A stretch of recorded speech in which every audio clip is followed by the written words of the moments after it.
என்னுடைய அன்பான வணக்கங்கள். இன்று முருகப்பெருமானுடைய மிக முக்கியமான ஒரு திருதினத்தை பற்றி தான் நாம் சிந்திக்க இருக்கிறோம். வாருங்கள் நிகழ்ச்சிக்குள் செல்லலாம். அனைவருக்கும் தெரியும், தைப்பூச திருநாள் நெருங்கிக் கொண்டிருக்கிறது.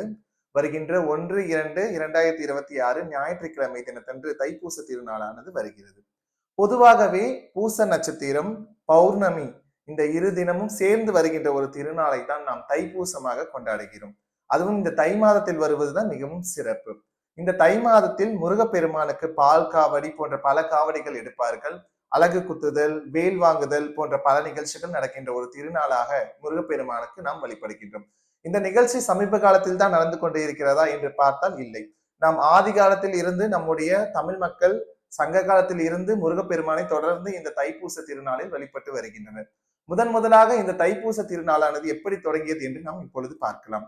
இந்த தைப்பூச திருநாளானது அன்னை ஆதிபராசக்தி வித்யாவேல், ஞானவேல் என்று சொல்லுகின்ற அந்த ஞானவேலை முருகப்பெருமானுக்கு வழங்கிய ஒரு திருநாளாக தைப்பூச திருநாளானது விளங்கப்படுகிறது. அடுத்தபடியாக முருகப்பெருமான் வள்ளியை மனம் புரிந்த ஒரு திருநாளாகவும் இந்த தைப்பூச திருநாள் வழிபடப்படுகிறது. இப்படி சொல்லிக்கொண்டே போகலாம் முருகப்பெருமானுடைய சிறப்புகளை பற்றி. முருகப்பெருமான் குன்றுதோறும் குடிக்கொண்டு இருக்கிறார். அப்படி குன்றுதோறும் குடிக்கொண்டு இருக்கும் பல ஆலயங்களில் குன்றக்குடி முருகனுக்கு மிக சிறப்பான ஒரு திருநாளாக இந்த தைப்பூச திருநாளானது விளங்குகிறது. தைப்பூச தினத்தன்று முருகப்பெருமானுக்கு நாம் காவடி எடுப்பது அத்தனை ஒரு சிறப்பு. பலவிதமான காவடிகள் உண்டு. பன்னீர் காவடி, தீர்த்த காவடி, மச்ச காவடி என்று சொல்லிக்கொண்டே போகலாம். அவ்வாறு காவடி எடுத்து முருகப்பெருமானை வழிபடும் பொழுது எப்பேற்பட்ட பிரச்சனையாக இருந்தாலும் அவை சரி செய்யப்படுகிறது. முருகனுக்கு அன்று நாம் விளக்கு ஏற்றி மனதார வழிபட வேண்டும். ஒரு சிலர் வீட்டில் இருந்தபடியே அவர்களுடைய விரதத்தை அவர்கள் கடைபிடிப்பார்கள். 48 நாட்கள், 18 நாட்கள், ஒரு தினம் என்று இந்த விரதத்தை தொடர்ந்து கடைபிடிப்பார்கள். நம்மால் முடிந்த அளவுக்கு எவ்வாறு இருக்க முடியுமோ அப்படி இருக்கலாம். நாம் தைப்பூசத்தன்று ஒரு முழு நாள் முழுவதும் நாம் உபவாசம் இருந்து முருகப்பெருமானை வழிபடலாம். முக்கியமாக நாம் பால் காவடி எடுக்கும் பொழுது எப்பேற்பட்ட பிரச்சனையாக இருந்தாலும் அந்த பிரச்சனையை முருகப்பெருமானானவர் தீர்த்து வைக்கிறார். நாம் இந்த தைப்பூச திருநாளில் தொடர்ந்து முருகப்பெருமானுடைய சிறப்புகளை நாம் பார்த்து கொண்டு இருக்கிறோம்.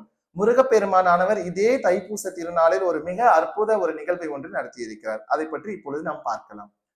ஒரு தம்பதியருக்கு நீண்ட நாட்களாக குழந்தை பாக்கியம் இல்லை. அப்படி அந்த தம்பதியர்கள் இந்த தைப்பூச திருநாளில் விரதம் இருந்து முருகப்பெருமானை வழிபடுகிறார்கள். அவர்களுக்கு நல்ல முறையில் அடுத்த ஆண்டே குழந்தையானது பிறக்கிறது. அந்த குழந்தை மிகுந்த ஒரு செல்வ செழிப்புடன் வளர்ந்து வருகிறது. ஆனால் அந்த குழந்தையால் பேச முடியவில்லை. பெற்றோர்கள் மிகுந்த ஒரு வருத்தம் அடைகிறார்கள். என்ன குழந்தை இத்தனை ஒரு அழகுடன் இருக்கிறது, அந்த குழந்தைக்கு இந்திரன் என்ற பெயரும் அவர்கள் வைக்கிறார்கள். குழந்தை இத்தனை ஒரு அழகுடன் இருக்கிறது, ஆனால் முருகன் நமக்கு இப்படி ஒரு குறையை கொடுத்து விட்டாரே, குழந்தை பேச முடியவில்லையே, நம்ம எப்பொழுது அப்பா அம்மா என்று அழைக்கும் என்று மிகுந்த ஒரு வருத்தம். அப்படி அவர்கள் வருந்தி கொண்டு முருகப்பெருமானுடைய ஆலயத்திற்கு செல்கிறார்கள்.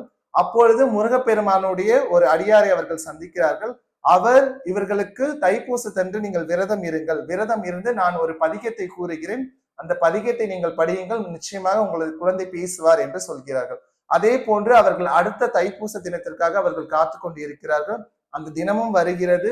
முருகப்பெருமானுக்கு பால் காவடி எடுக்கிறார்கள். எடுத்து அந்த பதிகத்தை முருகப்பெருமானுடைய சன்னதியில் படிக்கிறார்கள். 10வது பதிகத்தை பாடும் பொழுது மிகுந்த ஒரு ஆச்சரியம். முருகப்பெருமானுடைய அருளால் அந்த குழந்தை அம்மா அப்பா என்று அவர்களை அழைத்தது. இப்பேற்பட்ட முருகப்பெருமானானவர் கலியுகத்தில் இன்றளவும் பலருக்கும் பல அற்புதங்களை நிகழ்த்தி கொண்டுதான் இருக்கிறார் என்றே நாம் சொல்லலாம்.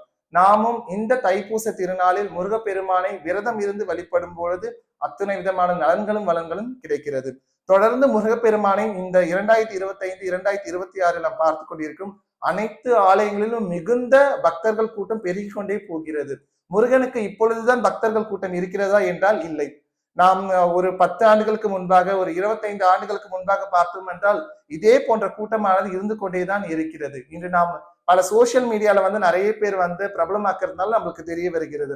இன்றளவு மலேசியாவில் 10 மலை முருகனை 15 நாட்களுக்கு மேல பக்தர்கள் விரதம் இருந்து அவரை வழிபடுகிறார்கள். நடந்தே சென்று முருகப்பெருமானுக்கு பலவிதமான காவடிகளை எடுத்து சென்று கொண்டு போகிறார்கள். இப்பேற்பட்ட சிறப்புக்குரிய தைப்பூச திருநாளில் நாமும் விரதம் இருந்து முருகப்பெருமானை வழிபடலாம்.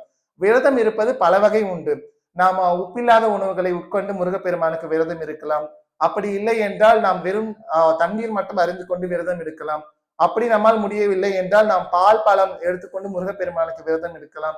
என்னால் எதுவுமே முடியவில்லை என்றாலும் நாம் உணவு அருந்தி விட்டு கூட முருகப்பெருமானுக்கு நாம் விரதம் இருக்கலாம். அதில் தவறு ஒன்றும் இல்லை. உண்மையான அன்பும் முருகப்பெருமானின் மீது நம் வைத்து இருக்கும் பக்தி தான் நமக்கு முக்கியம் என்று இந்த தைப்பூச திருநாளானது உணர்த்துகின்றது. நிச்சயமாக முருகப்பெருமானுடைய அருளும் வளனும் நலனும் நம் அனைவருக்கும் கிடைக்கும். வேலுண்டு வினை இல்லை. நிச்சயமாக முருகன் வேறு வேல் வேறு அல்ல. அதனால் நாம் முருகனையும் வேல் வழிபாட்டையும் தொடர்ந்து வழிபடுவோமாக. அனைவருக்கும் நன்றி.